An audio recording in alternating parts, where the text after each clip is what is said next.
पूछ रहे हैं कि गोपियों का भगवान से प्रेम है कि भगवान का गोपियों से प्रेम है। विश्व की रक्षा करने के लिए आप प्रकट हुए हो भगवान, और अपने प्रेमी भक्तों की उपेक्षा कर रहे हो। भगवान तो परम प्रेमी है ना, और अपने प्रेमी भक्तों की उपेक्षा कर रहे हैं, या गोपियों की उपेक्षा कर रहे हैं, अंतर्धान हो गए हैं, छोड़कर चले गए हैं। तो ये ठीक नहीं है। जहाँ भगवान को आत्मा के रूप में जानते हैं वहाँ दीनता के लिए कोई अवकाश नहीं होता। आत्मा की बात करो ना तो दीनता नहीं होती, फिर दीनता होती है भक्ति में। एक भगवान और एक उनका दास, दास्य भाव में दीनता रहेगी। या हम छोटे हैं भगवान, हम आपके हैं, आप हमारे हैं, लेकिन हम बहुत छोटे हैं, आप बड़े हैं, तो वहाँ दीनता रहेगी। जहाँ मित्रता होती है वहाँ बराबरी होती है, वहाँ दीनता नहीं होती।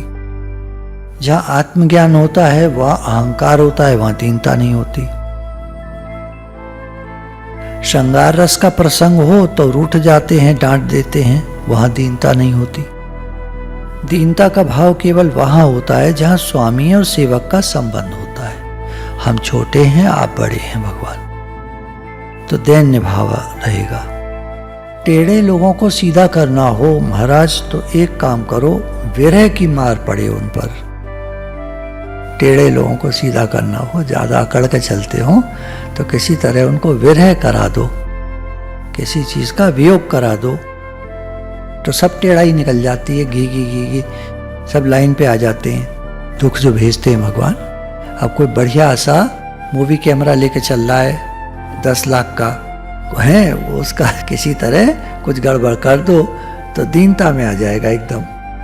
तो अकड़ जो है निकालनी हो तो कुछ गड़बड़ कर दो, तो भगवान यहाँ से अंतर्धान हो गए। यहाँ पर ये कह रहे हैं कि गोपियाँ थोड़ा सा अकड़ रही थीं, तो भगवान अंतर्धान हो गए, तो उनमें दैन्य भाव आ गया।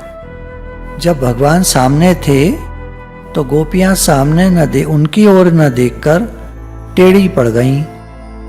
अपनी ओर देखें कि हम कितने सुंदर हैं, हमारा कितना भाग्य है जो भगवान हमारे साथ हैं, अहो भाग्य हमारे जो आप पधारे।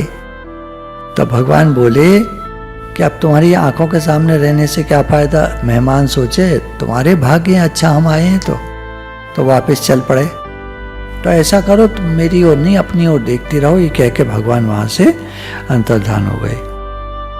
कोई व्यक्ति सामने से हट जाए तो गया वहां से, लेकिन सामने हो और हम देख रहे हैं अपनी तरफ, तो ये भी तो फिर गलत है ना, तो भी एक तरह से गया वहां से है का। जब हम उसकी तरफ ना देखकर अपनी तरफ देख रहे हैं, मानो मैं शीशे में निहारूं अपने को, आप सब लोग बैठे हो तो आपको कैसा लगेगा, है ना, बुरा लगेगा। तो भगवान को भी ऐसा बुरा लगा, प्रेम का अभाव हो गया यहाँ पर। भगवान अंतर्धान हो गए। जब अंतर्धान हो गए तो विरह आया। विरह चोट मारता है। सोने में तब तक शक्ल नहीं बनती, यानी हार नहीं बनेगा, कोई भी जेवर नहीं बनेगा जब तक उस पर हथौड़ा नहीं पड़ेगा। अब वो हथौड़े छोटे हों, अच्छा लोहे में शेप बनानी हो, खुरपी बनानी हो तो चपटा सा लोहा होता है, तो पीट कर बनाया जाता है। गरम करो पहले और हथौड़े पड़े, शक्ल बन जाएगी। अपने हृदय को भगवताकार बनाना हो, तुम्हारे हृदय में भगवान न बसते हो, तो तुम्हारे हृदय पे ताप आवे, एक तो दुख आवे और उस पर चोट पड़े, 4-6 दुख आ जाए, तो सब अकल ठीक हो जाएगी, भगवान की शक्ल बन जाएगी हृदय में। तो या तो उसको विरह की आग में जलना पड़े और विरह के हथौड़े पड़े तो ठीक हो जाए, तब मनुष्य का हृदय भगवान के आकार को स्वीकार करता है, फिर भगवान को नहीं भूलता। हे भगवान कैसे करूं, हे भगवान। जब तक आंखों में आंसू न आवे, शरीर में रोमांच न हो, कंठ गदगद न हो, हृदय पिघले नहीं, कैसे भगवताकार की बात हृदय में आवे, भगवान कैसे दिल में आवे। चोट पड़ती है ना। देखिए लोग जो है ना वो समझ नहीं पाते, अहम में डूबे रहते हैं। अब कैसे समझावे कौन किसको। अहम में डूबे रहेंगे हम तो भगवान नहीं आएंगे वहां। जब चोट पड़ेगी, तकलीफ आवेगी तो सब भगवान याद आ जाएंगे, अच्छे को आ जाते हैं भगवान याद। दिल के अंधेरे में भगवान कैसे दिखाई देवे?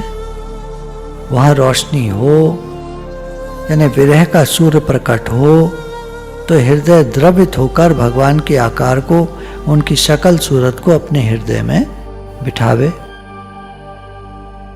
हम कठोरता का अंधेरा लगा पड़ा है ना हमारे हृदय में, तो विरह का सूर्य उदय हो, रोशनी हो, तो भगवान का चित्र हमारे हृदय में दिखाई दे। यह भक्ति का विज्ञान है ना। ज्ञान में तो कोई काम नहीं इन चीजों का। ज्ञान में तो अहंकार ही अहंकार है, सिर्फ मैं आत्मा हूं, ब्रह्म हूं, वहां तो कोई काम नहीं है। भक्ति में विरह का काम है। अब मोकलपुर के बाबा जो है हर समय रोते रहते थे, रोते रोते अंधे हो गए थे और झाड़ियों में बैठे रहते और रोते रहते। तो एक बार कन्हैया और राधा रानी आ गए, तो उन्होंने कहा किसके लिए रो रहे हो बाबा? बातचीत हुई, खैर निकल के ये आया कि भगवान के लिए रो रहा हूं। पहले तो उन्होंने टाला टूला, आप जाओ यहां से, कौन हो, क्या बात है। खैर फिर निकल के आया भगवान के लिए रो रहा हूं। तो उन्होंने आंखों को छू दिया उनकी बाबा की, बाबा को दिखने लग गया। अब दर्शन हो गए, अब दर्शन तो हो गए, फिर वो चले गए। अगले दिन से बाबा और ज्यादा रोवे सो रोवे। पहले तो रो ही रहे थे, अब तो और ज्यादा रोवे कि दर्शन दिखा के चले गए हो गए।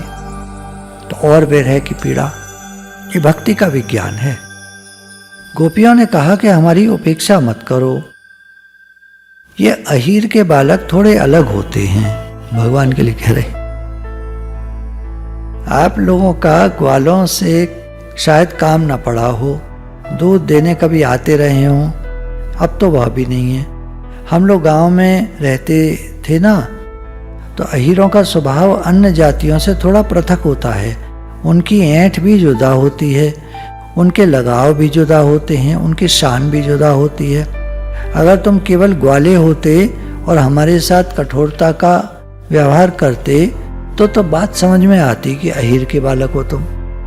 तो हम ये कहते हैं कि बाबा ये गांव का अहीर, ये गांव का ग्वाला, क्या जाने प्रेम जिसके लिए गोपियों के हृदय में इतनी तड़प, इतनी व्याकुलता है। लेकिन अब यह बात फर्क है, तुम तो ईश्वर भी हो, है ना। खाली अहीर के बालक होते तो बात चल जाती, और तुम तो भगवान हो। प्यारे श्याम सुंदर, तुम केवल यशोदा मैया के लाडले लाल, केवल ग्वाल, केवल अहीर नहीं हो, है ना। तुम तो केवल यशोदा मैया के लाल थोड़ा ही हो, तुम तो भगवान भी तो हो। वे तो कहती हैं होली में अबीर पड़ गई आंख में, कृष्ण ने एक मुट्ठी अबीर डाल दी आंख में, बड़ा दर्द हुआ। गोपी ने धो धोकर आंख को साफ किया। बोली जो अहीर का बेटा आ गया था आंख में, वह नहीं निकला, अबीर तो निकल गया। तो वहां प्रेम है ना। तो खाली अहीर का बेटा वो आया, अबीर डाल गया, वो तो निकल गया, धो धो के, पर वो ग्वाला नहीं निकला। तुम केवल गोपिका नंदन नहीं हो, कहने का अभिप्राय केवल गोपिका नंदन होते और हमारे दिल को न समझते तो हम तो चलो कहते गाय चराने वाला है, क्या जाने, है ना। और जो तकलीफ दे रहा है अनजाने में, वो क्या जाने, बेचारा प्रेम जानता ही नहीं है, उसको छोड़ो।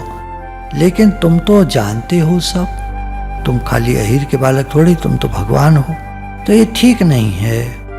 आप तो साक्षात भगवान हो, वह चंद्रमा हो जो नक्षत्रों से जुड़ा रहता है। चंद्रमा को भगवान बोलते हैं, नक्षत्रों से घिरे हुए चंद्रमा। नक्षत्रों में आपस में सौतिया डाह नहीं होता। देखो क्या बता रहे, 27 नक्षत्र चंद्रमा को घेरे रहते हैं, और चंद्रमा जो है वह 2.25 दिन करके 27 दिनों में 12 राशियों पर रहते हैं और 27 नक्षत्रों के घरों में जाते हैं। जन्मपत्री अपनी कुंडली में देखना, तो चंद्रमा कभी इस घर में, कभी इस घर में, कभी इस घर में। तो गोपियां कहती हैं हम लोगों में आपस में कोई सौतिया डाह नहीं है, तुम तो चंद्रमा के समान हो। और नक्षत्रों के बदलने से आदमी के दिन बदलते हैं। अब भगवान आपका नाम है गोपिका नंदन। देखो इस शब्द का अर्थ है, एक तो गोपिका के बेटे हो, है ना, यशोदा मैया के बेटे हो, गोपिका नंदन हो। फिर गोपियों को आनंद देने वाले हो तो गोपिका नंदन हो, लेकिन तुम बड़े कृपण कंजूस भी हो। देखो, एक आपको बात सुनाता हूं। बनारस में एक सज्जन थे, अभी उनके नाम से एक गली प्रसिद्ध है, नंदन शाह की गली। ठठेरी बाजार और लक्खी चौतरा को मिलाने वाली गली है। एक बार की बात है, एक ब्राह्मण आया। उसने सुना कि सेठ जी बड़े हैं। वो अपनी बेटी के लिए शादी के लिए कुछ पाने के लिए आया था। जब सेठ जी के पास जाए तो वे कहते हैं कल आना। अब बेचारा ब्राह्मण, बनारस में ठहरने की जगह नहीं, खाने की व्यवस्था नहीं। 6 महीने बीत गए। निराश होकर एक दिन वो श्लोक बोला, नंदन के आरंभ में न अंत में भी नकार है, न नंदन, और मध्य नकारने बीच में एक द था देने का, उसमें भी जुड़ गया नंदन। आधा न फिर आधा न, द फिर न, तो ना ही ना है उसमें। जरा देने की बात आवे तो उसमें भी ना हो जाए, कल आना।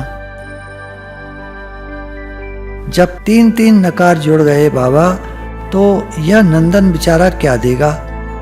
सात्विक दान को तमोगुणी बना देने वाला दाता हमने देखे हैं।